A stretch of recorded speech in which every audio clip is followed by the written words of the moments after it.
মহিলা সাহাবী এসেছেন, এসে নবীজিকে বলছেন, ইয়া রাসূলুল্লাহ তাহিরনি, আমাকে পবিত্র করুন, আমি একটা অন্যায় করেছি, আমি বিশাল একটা অন্যায় করেছি। নবী সাল্লাল্লাহু আলাইহি ওয়াসাল্লাম বলছেন, কি করেছো তুমি? তখন সে বলছে, আমি জিনা করেছি। নবী সাল্লাল্লাহু আলাইহি ওয়াসাল্লাম বলছেন, বাসায় যাও, বাসায় গিয়ে আল্লাহর কাছে তওবা করো, আল্লাহ পাক মাফ করবে।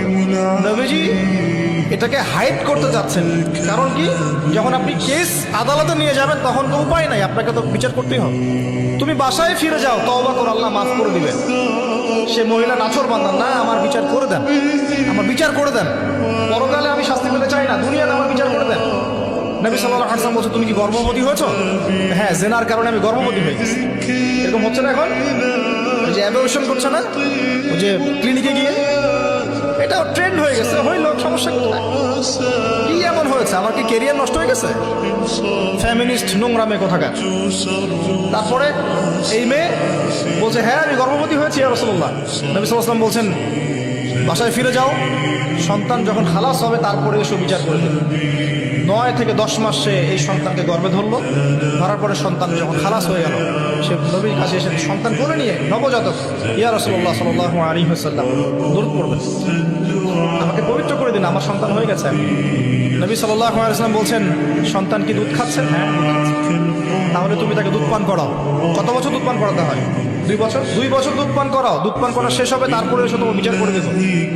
এবার 2 বছর দুধ পান করানোর পরে এই মহিলা এসেছে, সন্তানের হাতে একটা রুটি, নবীজিকে বলছেন, ইয়া রাসূলুল্লাহ সাল্লাল্লাহু আলাইহি ওয়াসাল্লাম, আমার সন্তান এখন রুটি খেতে পারে, আমার সন্তান এখন রুটি খেতে পারে, আমার বিচার করে দিন। তখন নবী সাল্লাল্লাহু আলাইহি ওয়াসাল্লাম বলছেন, সাহাবীরা, তোমাদের মধ্যে কেউ কি আছো এই সন্তানের দায়িত্ব নিবে? একজন আনসার সাহাবী বলছেন, আমি দায়িত্ব নিব। তখন এই আনসার সাহাবীর কোলে নবী সাল্লাল্লাহু আলাইহি ওয়াসাল্লাম এই বাচ্চাকে তুলে দিলেন। তুলে দেওয়ার পর খালিদ বিন ওয়ালিদ রাদিয়াল্লাহু আনহু অন্যান্য সাহাবীদেরকে বললেন, যাও এই মহিলাকে নিয়ে যাও, কোমর পর্যন্ত গেড়ে দিয়ে রজম করে হত্যা করো। এবার এই মহিলাকে নিয়ে যাওয়া হচ্ছে, একটা কথা বানিয়ে বলছি না, আপনার আলেম ওলামা যারা আছেন জিজ্ঞাসা করবেন কওমি মাদ্রাসা। এই মহিলাকে নিয়ে যাওয়া হচ্ছে, মহিলাকে পাথর নিক্ষেপ করা হচ্ছে। পাথর নিক্ষেপ করার মধ্যে খালিদ বিন ওয়ালিদ রাদিয়াল্লাহু আনহুর পাথরও ছিল। খালিদ বিন ওয়ালিদ রাদিয়াল্লাহু আনহু নাম শুনেছেন না? বীর সাহাবী, তিনি পাথর নিক্ষেপ করেছেন একটা। এই পাথরের আঘাতে ওই মহিলার কোন একটা জায়গায় লেগেছে, গায়ের লেগে রক্ত বের হয়ে গেছে, রক্তের ছিটাটা তার গায়ের এই যে কাপড় এসে পড়েছে। কাপড় এসে পড়ার সাথে সাথে খালিদ বিন ওয়ালিদ রাদিয়াল্লাহু আনহু বলছেন, ছি ছি ছি ছি, আমার গায়ের মধ্যে এরকম নোংরা ব্যভিচারী মহিলার রক্ত পড়লো, এরকম একটা তাচ্ছিল্যের কথা বলছে।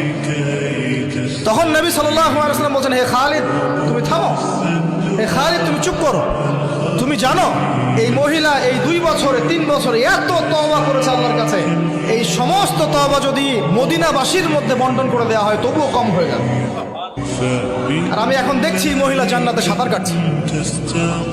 আমি বুঝাতে পারছি না আপনাকে প্রিয় বোন, প্রিয় ভাই, যারা বিবাহিত হয়ে ব্যভিচার করছেন, জিনা করছেন, তিনি তওবা করেছিলেন, তওবা করেছেন, আল্লাহ পাক মাফও করে দিয়েছেন, জান্নাতে চলে গেছেন, কিন্তু পৃথিবীতে তার শাস্তি কায়েম করা হয়েছে। বিবাহিত ব্যক্তি ব্যভিচার করে ফেললে তার পৃথিবীতে বেঁচে থাকার অধিকার সে হারিয়ে ফেলে।